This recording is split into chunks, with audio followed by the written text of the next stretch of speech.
What's up guys, it's That Pain again. I'm here again with another video, and today we're going to be talking a bit about the Guardian Roulette. We're going to talk a little bit about the anniversary event. We're also going to talk a little bit about Pompeii, just because I wanted to cover everything in this video, and I thought I'm not going to make multiple videos on this. That would be kind of annoying. I did use my gems to kind of spin. I am close to awakening Victor on this account, right? So I did want to kind of work on him.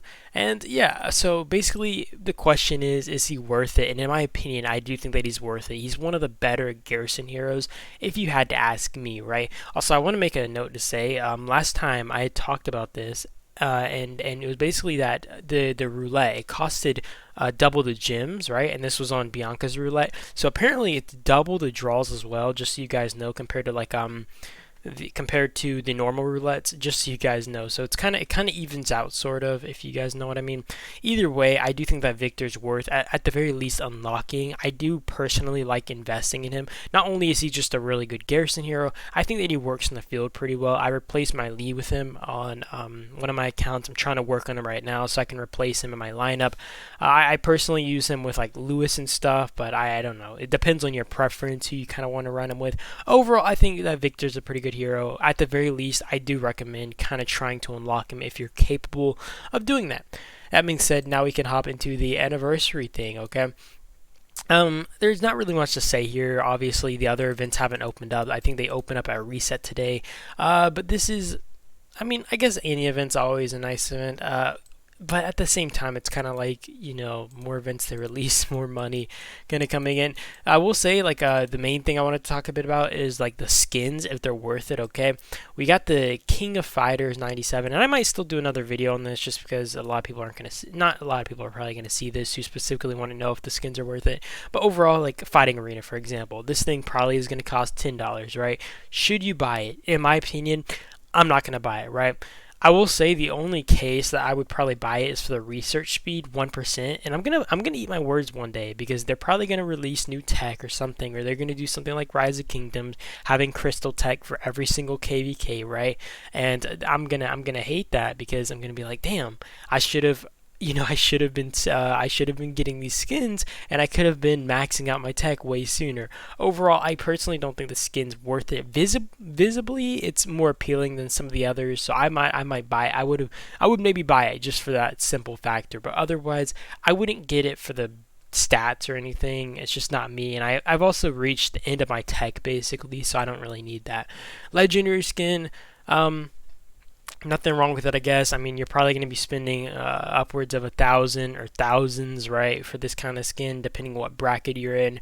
Rider, squad HP, squad counter damage. I prefer the squad counter damage, especially since it's not based on one troop type, whereas I'm not even a rider main or anything, so this just doesn't work out for me as much. I wouldn't hate a extra 3% rider HP, but I don't need it desperately enough to where I'd spend a few thousand on that, you know what I mean? And finally, we're going to be talking about a little bit about Pompeii, okay? And we have Pompeii here, and they're registered time slots, and I can't even see it on this account, so give me 1 second. I'm going to have to load it up. Or are you able to see the... I swear there was something that you should be able to see it here, but I might have to pull it up on another account, because the account that I registered with, because I can't see the time slots. But I wanted to just tell you guys that they did change or add time slots, right? And this is on Tuesday now that we're gonna have to be playing Pompeii, I think, or kind of depends on the people. But I wanted to say that if you can't register or you can't attend Pompeii with your alliance, I do recommend actually just finding an alliance that runs Pompeii at a time that's suitable for you. Like I've seen from 2 to 3 players today who kind of were not even asking me directly. Like one did actually, and I'm fine letting him join us if he wants. But he asked me, and he was like, "Yo, can I join your alliance for Pompeii?" And I was like, "Yo, feel free, man." Like and it's basically because we have it at 1 UTC. The other times are 7 to 8 UTC, 13 to 14 UTC, and then 19 to 20 UTC. And I think the other one used to be like 20 to 21 UTC, so they definitely adjusted the times. I don't remember like the earlier one was. Maybe that was also 13 to 14 UTC. Either way, I did find the 1 to 2 UTC kind of surprising to be there, but that's actually a good time for me. It's shortly after reset, meaning like if we do Antipede, kind of like a few hours before reset. I guess like activity levels are probably also spiked a little bit more. Either way, you guys tell me your thoughts about everything. If you guys want to get Victor, if you guys are glad that he's a roulette hero this time around, because if he wasn't a roulette hero, that would be a feels bad moment, guys, because honestly, I freaking grinded for this dude in TC just to see this guy show up in roulette, okay? But you guys have a great day or night, though, and I will see you guys in the next video. And that is about it. Peace out.